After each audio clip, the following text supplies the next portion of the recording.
kind of thread that you have to take off. So if you bought this new, you'd have to pick this up and take it off right here. And see where that cut is? What you need to do with that is you didn't see it? Oh, you did? Did you see it? You need to put it toward the back of your spool pin. So put your spool of thread on your spool pin with a cut to the back. Put your spool pin stop on. Hold your thread like dental floss. Pull it towards you. See where that little spring is right there? That is the thread guide for bobbin winding. See that? So put that through there. Okay, now I'm going to take my bobbin.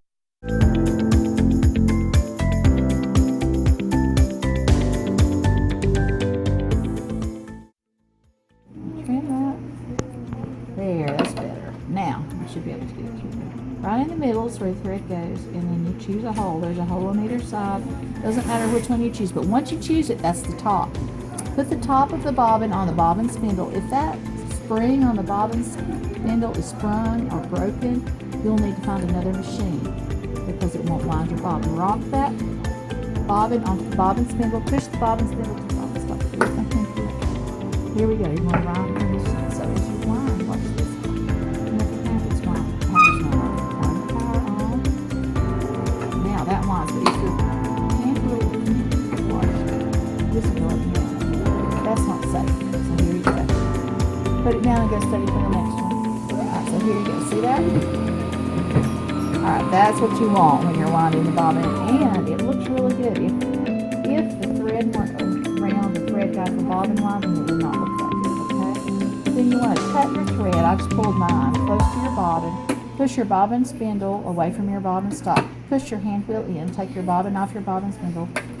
Come to the face of your machine and cut your thread just like this. You see that? Okay.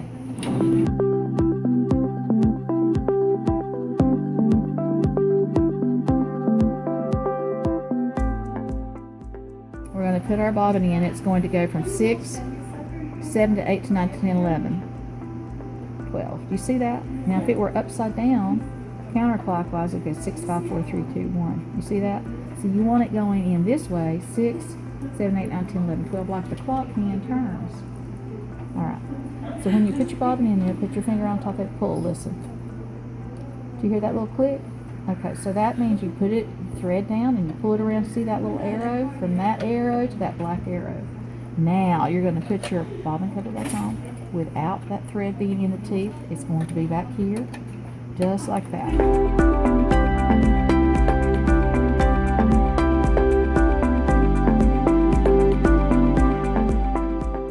Dental floss between your fingers and pull. See where it says pull? And then go down. You see that? See that arrow? It says to come up, but now my thread take-up lever is not there. So take your hand wheel, turn it towards your heart until your thread take-up lever is at the top. And then you're going to go around just like dental floss. Pull it straight back like this and down just like this, and then rock with your finger as you pull straight back. You see that? I messed up, but just right here, just pull it straight out and then push it like this. See how that went around that thread guide for the needle? Alright, I'm going to rock my hand wheel until my needle's in the utmost position. Use your bang bang fingers right here. Pull your needle threader down. See, it's got a little wire, and that wire, when you pull it, you're going to rock it through the eye of the needle. Okay, this is a sewing machine needle, not a hand sewing needle, okay? And then you're going to take your little thumb, you're going to put your little thread around the thread guide for the needle threading. See how I rock it back? It made a little loop. Pull that loop straight back. Just like that. You have a lot of thread. Don't worry about it. We'll get rid of it. Just wind it up in your hand. You're from front to back on the eye of the needle. It's threaded. Now, take your hand wheel and turn it towards your heart. Pull up on your thread quickly, and you can pull. See that bobbin thread coming up? You need that bobbin thread to come all the way up, like in that loop. Pull that loop straight out towards you, like I just did, and then put that thread straight back through the presser foot to the back of your machine. You see that? Now pull around the face plate right here, and you're going to cut your thread. See how you pull to the face plate and you cut your thread. You want to make sure your thread goes like this, and now you're ready to sew.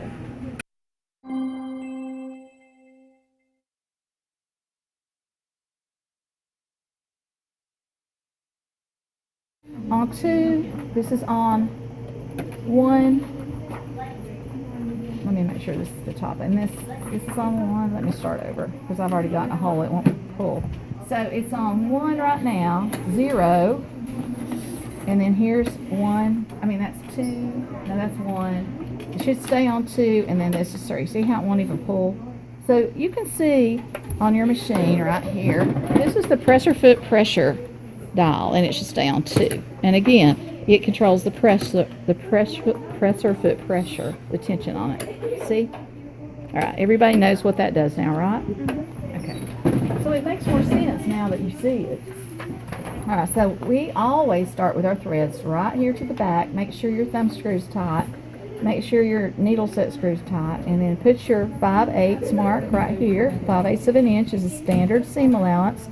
Put your presser foot down. All right, see the red marks on your presser foot? Turn your hand wheel toward your heart. Make sure that your red marks always have something under them, and go 1 stitch. Oh, that's on 1 stitch length. We're going to start on 4 stitch length. 2 stitches, 3 stitch, and then back stitch. And then put your foot pedal, use your foot. 1, 2, 3. Okay, and I went a little farther, but you want a back stitch where you start and stop. This is on 4 stitch length. And so as you go, you can see 4 stitch length is longer and stronger. Now let's turn. Let's make sure we use our hand wheel to turn and put our needle in. Pick our presser foot up, and when you turn that corner, look how pretty that is. Okay, and I'm still on 5/8. And when I sew, notice how I really don't even have to touch my paper that much, and it will stay on 5/8. It's amazing. If you do have to touch your paper, just guide from underneath. Again, what we're going to do is we can turn the corner like this, and we don't have to, I mean, that's just a rough turn. You can see the difference between a crisp corner and a turn like that. Let's go to 3 stitch length. Okay, let's pick it up and turn the corner. Did you see a difference in the stitch length? Look how they're the same front and back. Okay, let's not turn the corner, and let's pick our presser foot up and put it down. Sometimes it messes us up if we don't have our needle in when we turn the corner, because you can't hold the line and it, listen. See, that time it did fine, but sometimes it messes you up. All right, let's go to 2 stitch length. Okay, let's put our needle in, pick up and turn. Let's go to 1 stitch length. You can see how much shorter that is on 1. Okay, and you can see how I can control it just by using one hand. If I stop, back stitch, 1, 2, 3, lock it in, 1, 2, 3, and turn your hand wheel. If your pressure foot, I mean, if your thread take up lever's not at the top, this is what's going to happen. If you turn your hand wheel, you'll thread take up lever at the top, you'll only have 2 threads coming out, except there. And that makes it much easier to get out. It won't tear your paper. All right, so are you okay?